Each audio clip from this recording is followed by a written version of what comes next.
I think that Turkey's intervention in Libya needs to be viewed as a sign that Turkey really does want to be a major player, both in the Middle East and in North Africa.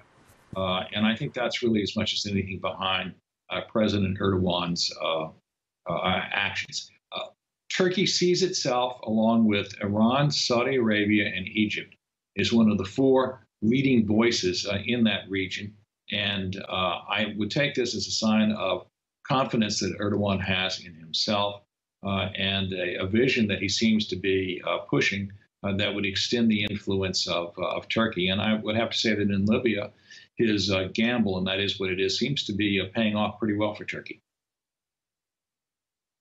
And we know that the GNA, as well as Haftar's militias, they've returned to these ceasefire talks.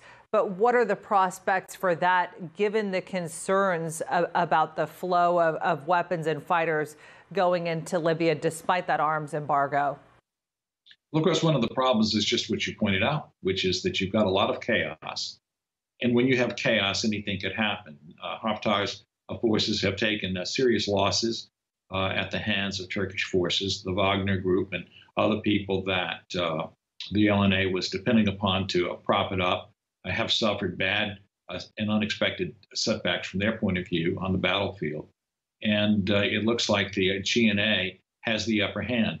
But in Libya, what we see is a history of tides turning and things shifting around.